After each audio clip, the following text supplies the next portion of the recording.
Imagine I'm at Dice Coke.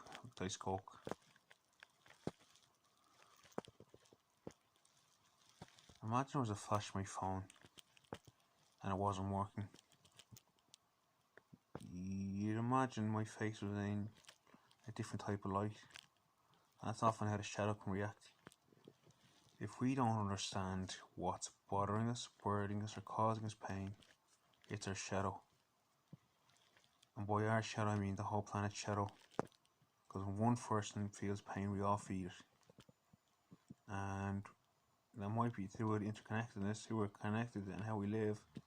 But often it triggers off within us when we feel someone else's pain. And this is the Christian and Catholic mark. I don't know how many other religions have it, but to stay sternly loving as much as possible. And to attune or accord to the Most High, which we all want to attain, we all want to embody. When we feel pain, it's a form of slumberness within us. It's a form of malcontry, which means it's malnutritious. It feels malnutritional, so we'll start to fill it up. We'll start to look for the help for the wounds. We'll start to act out of normal. And the true light can't be harmed. And let's say one man was, let me think of a story here that I can tell. One man was a drug dealer and he got involved with the wrong guys. And because of that, they shot him in the head. And in saying that, when he went somewhere else, died, was murdered, killed, he was still looked after. Many of us know this from past life regression and therapies. Not necessarily therapies, but certainly past life regressions. And we're close to that place of home, that place of love, that place of divinity. We get to knowing of this, what we've been through, where we go, and what we do. Because I don't believe everyone can remember the past lives of the famous Gautama Buddha. Some people are more clear than others, and some people think it's all up here. That is the only place there is. And the reason I say that's where most problems are made. What we think, what we avert, what we signify. Signifying the sense of what Bruna Boyle will play, but also signifying the sense of what we need to learn and work on within ourselves. As a master and ascended master, I'm through most of my darkness. And I've tried to assist most of the planet through it as well.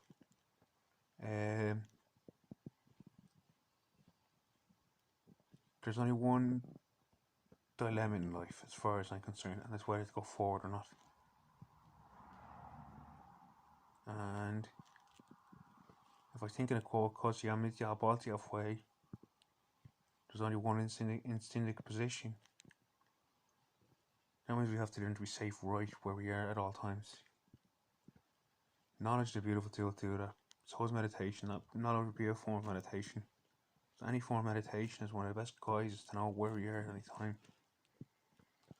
There's concentration as well, but I feel any form of intent towards what is may misunderstand what its hopes are for us.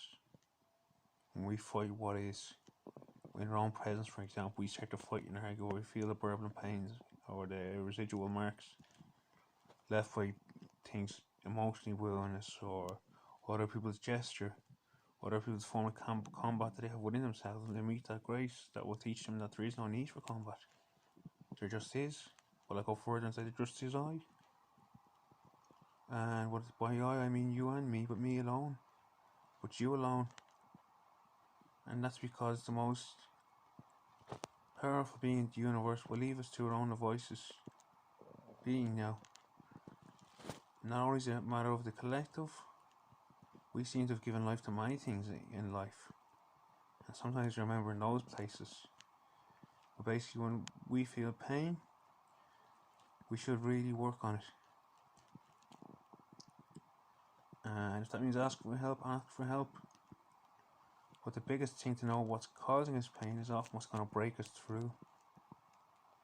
Just like you can imagine, as the seeds are cropped in February or March on the land, our soil, should I say, it takes the rainflow to come.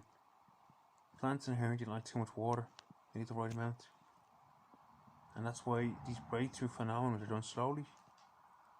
And the reason we are scared of breaking through to what is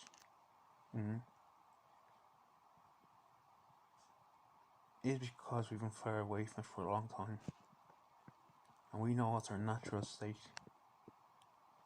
to be in touch with the most beautiful, unsightly call.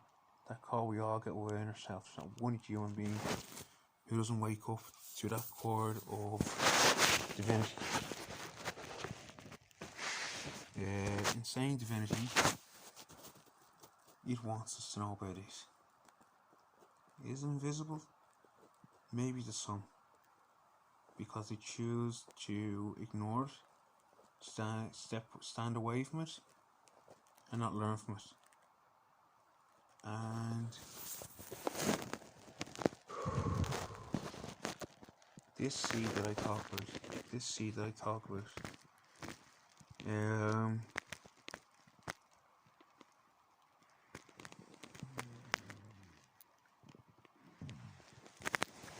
it's like going to swim in the Atlantic with a pair of swimming shorts on you.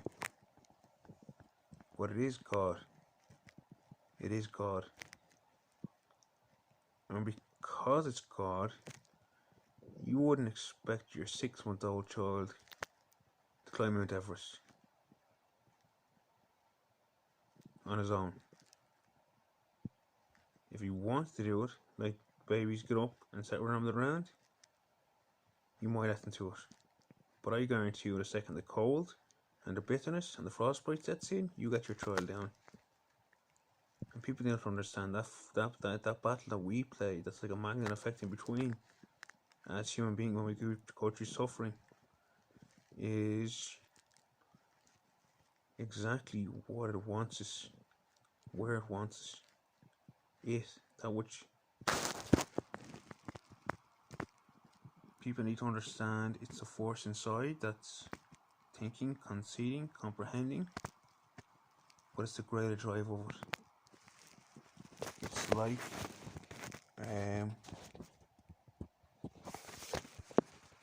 a small animal in the hedgerow, in the sense that it won't actually go out to the road because it's too scared.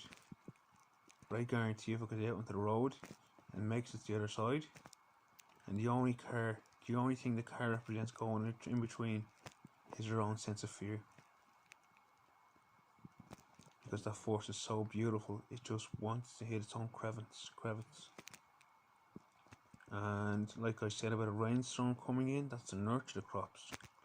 That's actually part of the process of why we hit pain. It's hitting our stronger points, but our weaker points, or less defined points, I would put it. Less defined. Because that's what it wants us to understand. And the reason I say that is mainly the misunderstanding part. It's just we have been conditioned in this day and age, in this life, on this planet Earth. We have not conditioned as such, intensely conditioned, that some might think it's some program or installation or form of darkness or evil. It's what we stand for. And in saying that, darkness and evil cannot reside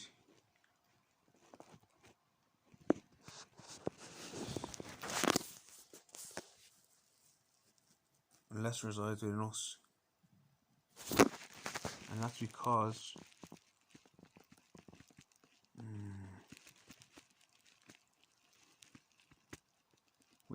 we can have, but collectively I feel we do have very dark compartments. And there's a lot that breeds this air that we feel as pain, as we feel as our wounds. And the other thing that soothes it is a sense of understanding, a sense of knowing, a sense of assurance, basically. And assurance is the sentience of love, the aroma.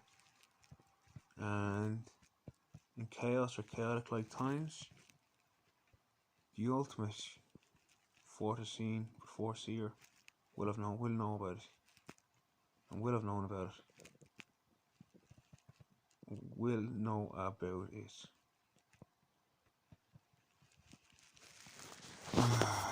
Thank you.